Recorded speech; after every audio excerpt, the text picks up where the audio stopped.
बेरोजगार हूँ साहब, रोजगार मांगता हूँ। बेरोजगार हूँ साहब, रोजगार मांगता हूँ। आयोग, धरना प्रदर्शन, हाई कोर्ट, सुप्रीम कोर्ट के चक्कर के नियमों को मैं नहीं जानता हूँ।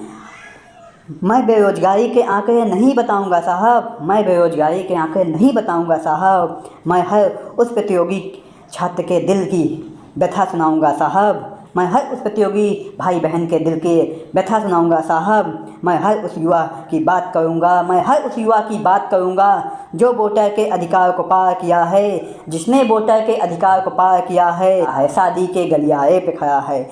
मैं हर उस युवा की बात करूंगा, मैं हर उस युवा की बात करूंगा जो शादी के मंडप पर बैठा, जो शादी के मंडप पर बैठा। बच्चों का परिवार है उसका, बच्चों का परिवार है उसका।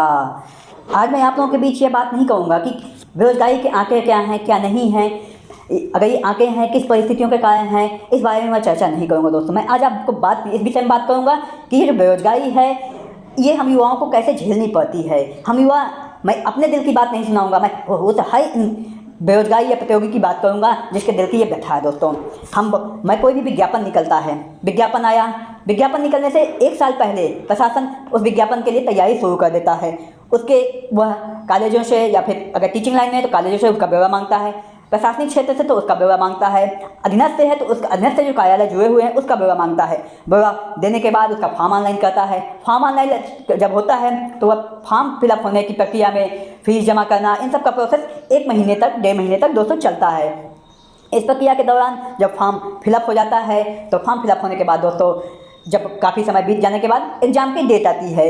एग्ज़ाम की डेट आई, नोटिफिकेशन आया कि एग्ज़ाम की डेट ये आ गई है। एग्ज़ाम की डेट आने के बाद जब प्रशासन एग्ज़ाम कराने के मूड में आता है, एग्ज़ाम के डेट अब जो बीच गैप होता है दोस्तों वो 2-3 महीने का होता है कि एग्ज़ाम डेट अनाउंस होने का, कई साथ के नोटिफिकेशन के साथ ही एग्ज़ाम की डेट आ जाए। नोटिफिकेशन के साथ एग्ज़ाम की डेट आ गई तो अच्छा है, अदरवाइज एग्ज़ाम की डेट अगली जब नोटिफिकेशन के बाद आएगी दोस्तों। जब नोटिफिकेशन अगले 2-3 महीने के बाद नोटिफिकेशन की डेट आती है, उसके बाद दोस्तों गवर्नमेंट अपने प्रोसेस से, गवर्नमेंट की जॉब की बात कर रहा हूँ मैं दोस्तों, वहाँ पे एग्ज़ाम की डेट आने के बाद वह तुरंत फिर एडमिट कार्ड इशू होता है। एडमिट कार्ड में भी एडमिट कार्ड प्रक्रिया तब आती है, वह प्रक्रिया में जब एग्ज़ाम की डेट क्लियर हो जाती है और एग्ज़ाम के 15 दिन पहले आपका एडमिट कार्ड आता है दोस्तों।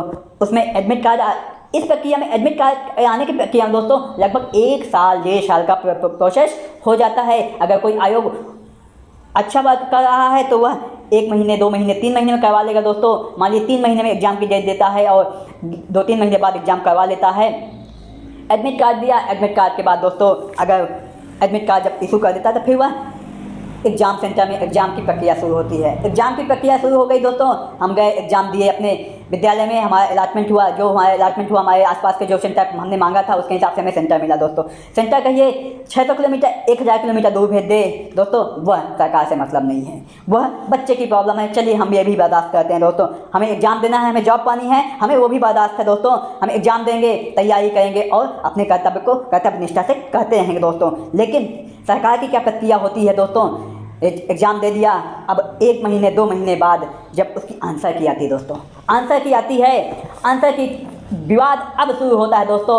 विवाद अब शुरू होता है यहाँ पे ये विवाद शुरू होता है दोस्तों कि अगर जो एग्ज़ाम हुआ है उसमें जो उत्तर माला आई है उसमें आंसर गलत होते हैं दोस्तों।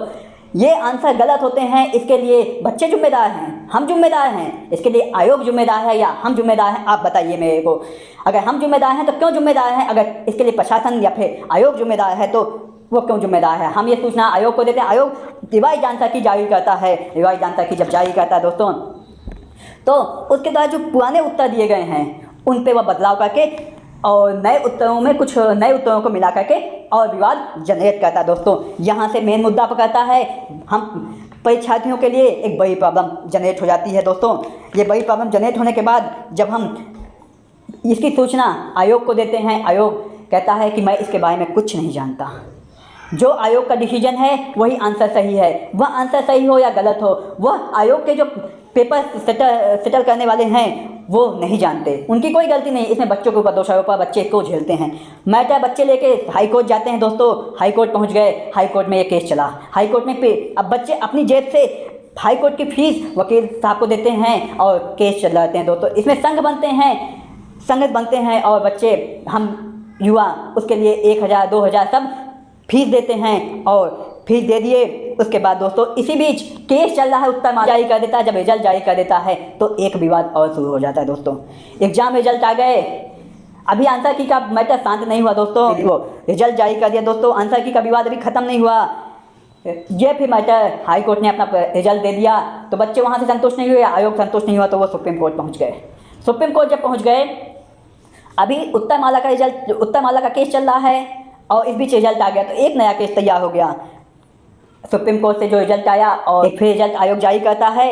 आयोग जब रिजल्ट जारी कर देता है तो अब जो भर्ती प्रक्रिया है वो पूरी तरह फंस जाती है दोस्तों। इसमें हम युवाओं का क्या दोष है? हम युवा 5-6 साल तक इसको देखते रहते हैं और पूरे भर्ती प्रक्रिया में पूरे युवा अवस्था है हम इसी में पिसते रहते हैं दोस्तों।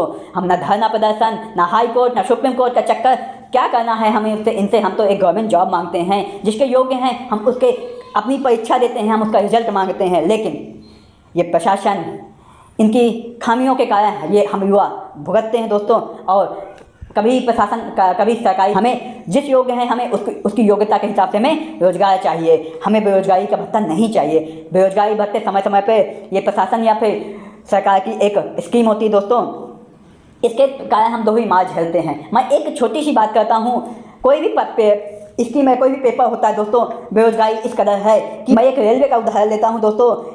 1,27,000 वैकेंसी आई थी, उसमें लगभग 2.4 करोड़ फॉर्म पड़े थे दोस्तों। ये बहुत ही ड्रॉबैक है हमारे देश का।